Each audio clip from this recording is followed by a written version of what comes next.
My question's done.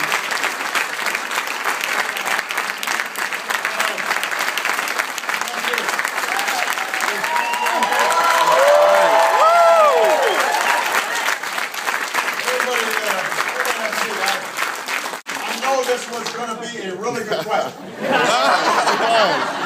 Now you're in trouble. Remember, okay. I don't want you to forget the question, but I did want to just stop by and say hello to all of you. I've got some terrific friends here. We've got people doing outstanding work in your respective communities all across the country.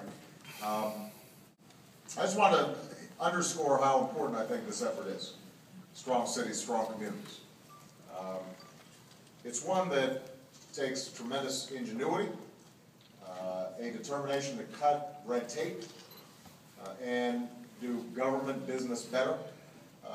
It requires collaboration, and with collaboration it requires some patience. But the concept that Sean and others in our administration have been working on for so long is that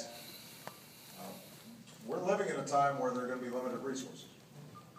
That's just a fact. Budgets are tight at the state level, at the local level, and at the federal level. And yet the need continues to be enormous.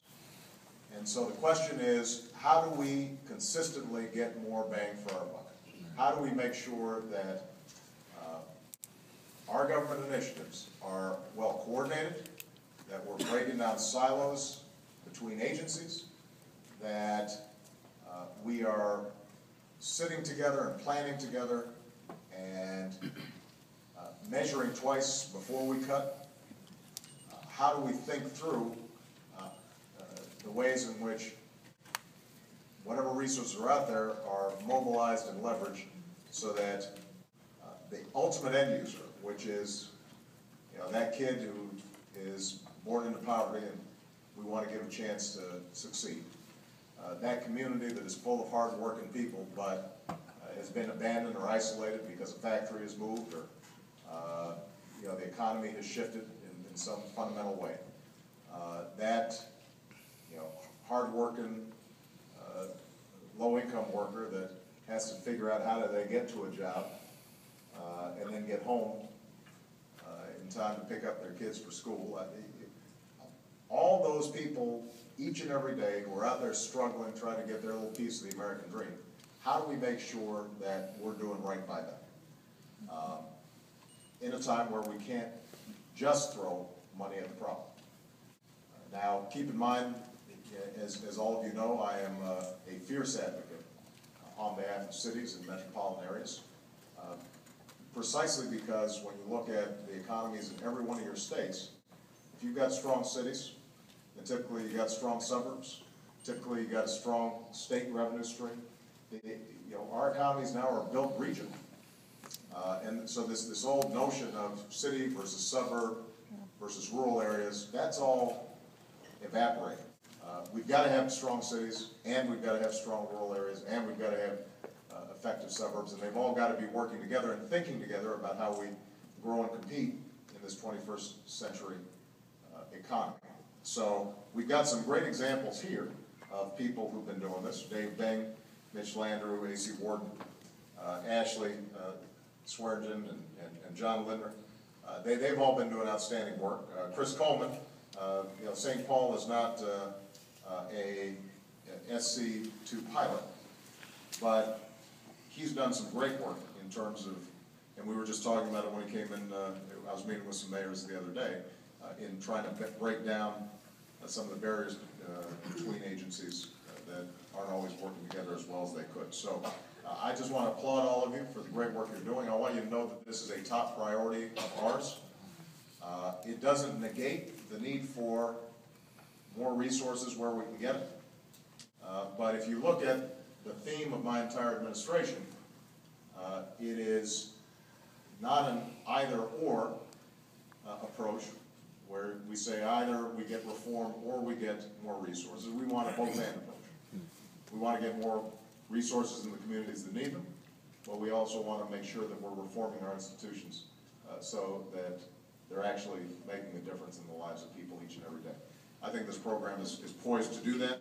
I've got some exciting news to share. which, I mean, at least this is the kind of thing that excites me.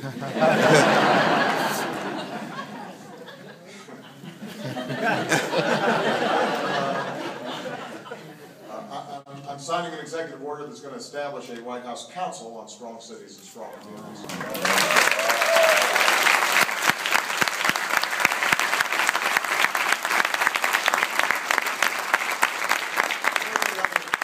Policy won't sit in the room.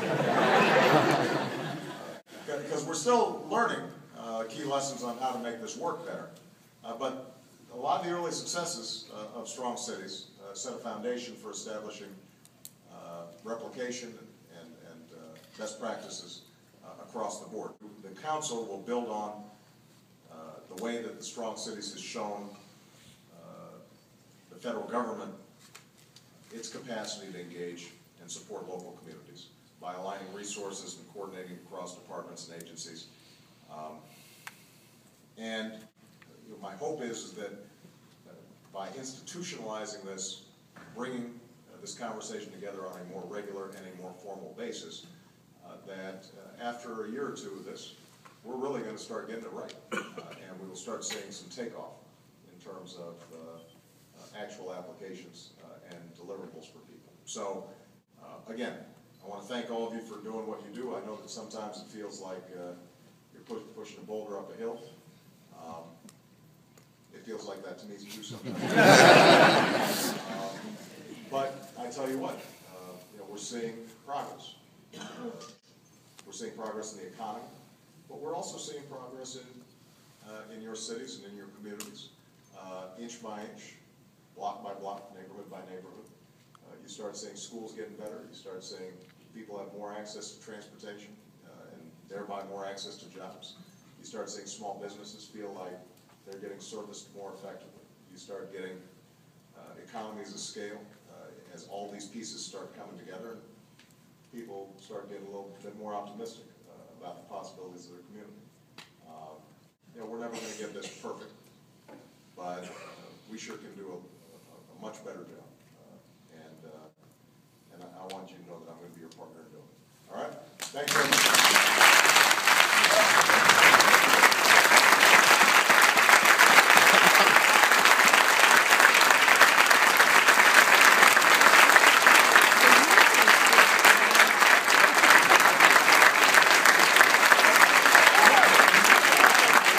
Question?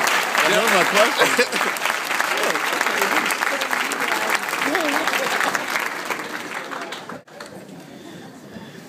Not even wait for your question? I was going to by saying that there is nobody in the world I like listening to more than America's great mayors. But there is one person.